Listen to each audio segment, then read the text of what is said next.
exemple, pour le programme de réhabilitation des écoles. Oui, dès 2024, il y a une partie du budget qui va être consacrée à la réhabilitation des établissements scolaires au niveau national.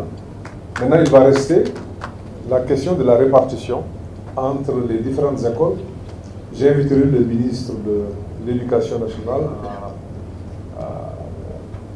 à ce que Saint-Louis, quand même, compte tenu du rôle historique que Saint-Louis a eu à jouer, je pense qu'un effort particulier soit fait au niveau de Saint-Louis. Donc, je peux d'ores et déjà vous dire qu'au nom du gouvernement, ça sera fait. Pour ce qui concerne l'hôpital de niveau 4, c'est une question que je suis très régulièrement avec le ministre maire de Saint-Louis, parce que c'est une préoccupation très forte. Pour plusieurs raisons d'abord, pour plusieurs raisons, au-delà du fait que ça répond à un besoin, mais Saint-Louis aussi a une université, avec une faculté de médecine.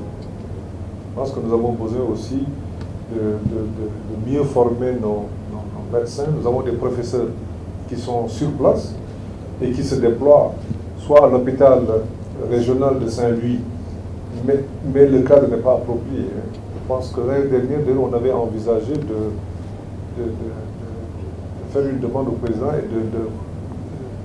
de mettre des moyens au niveau de Saint-Louis, de l'hôpital régional pour sa réhabilitation. Mais finalement, le calcul économique laissé apparaître vaut mieux lancer la procédure de construction d'un hôpital de niveau 4 que de construire un hôpital et de réhabiliter en même temps l'autre. Même si l'hôpital va être, je pense, conservé. Donc là aussi, il faut que ça soit clair. Je pense que nous en sommes au niveau des formalités juridiques et administratives, parce que le financement est acquis. Le ministère de l'économie travaille sur ce dossier déjà qui est très avancé. Donc je veillerai à ce que, assez rapidement, que le ministre de l'économie puisse... J'en parle avec précision parce que c'est un dossier que je connais. Pour vous donner toutes les garanties, pour vous dire que c'est un dossier... Vous aurez votre hôpital de niveau 4. Voilà, très bientôt. Pour être direct et clair. Parce que nous en sommes au niveau des formalités. Il en est de même pour la construction, parce que vous avez posé principalement deux préoccupations qui concernent l'éducation et la santé.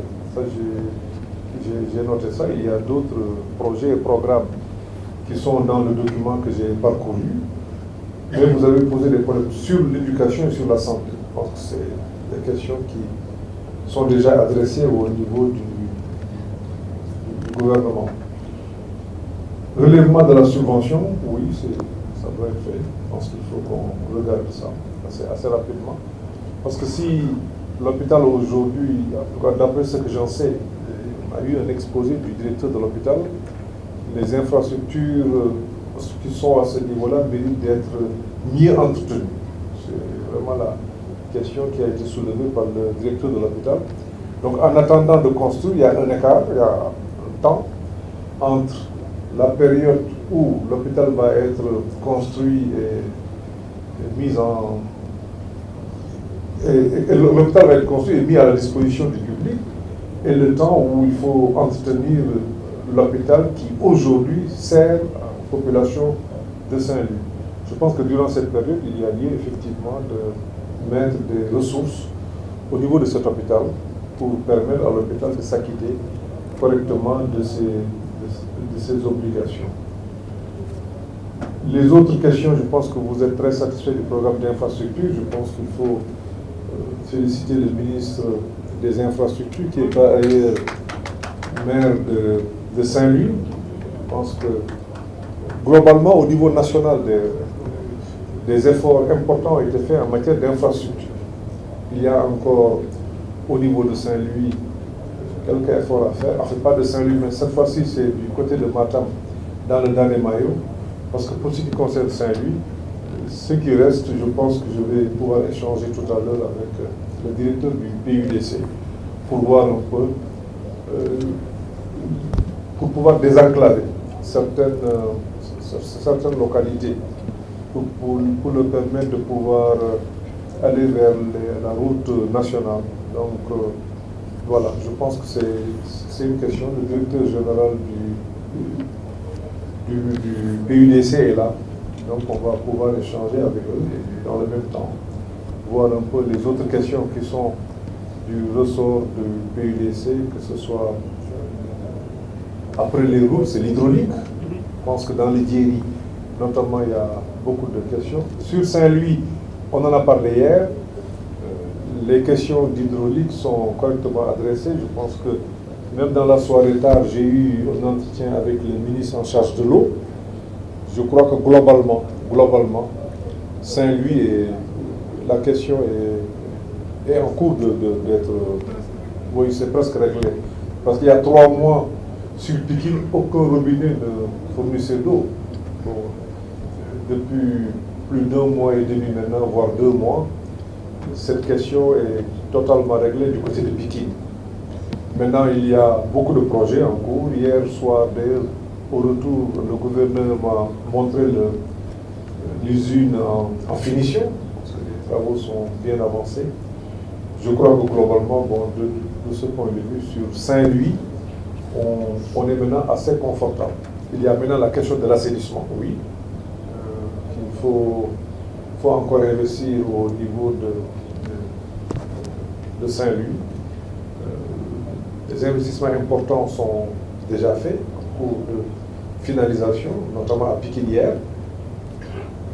Il y a d'autres quartiers qui méritent une prise en charge urgente. Je pense que dans le document de planification que nous publierons peut-être dans la semaine à venir ou plus tard l'autre semaine, vous trouverez des réponses très précises sur ces questions.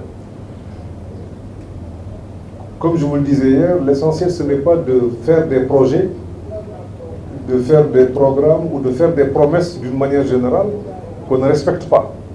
Parce qu'on n'a tout simplement pas les moyens de respecter, on n'a même pas réfléchi à leur faisabilité.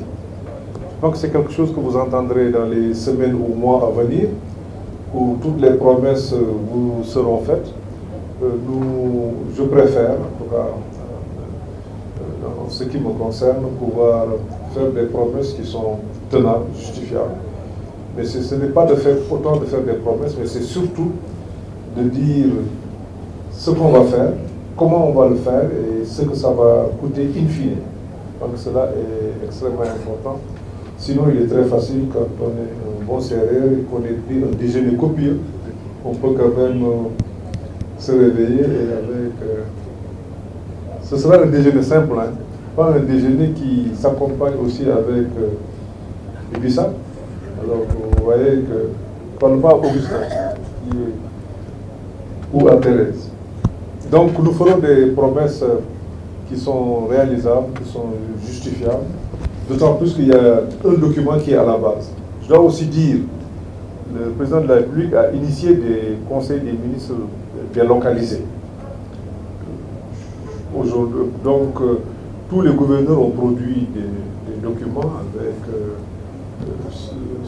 directeur en charge des agences de développement, donc les ARD. Ces documents sont exploités totalement, je devrais dire totalement, au niveau des 14 régions. Donc là, c'est une extraction de ce document, donc nous en faisons un bon usage.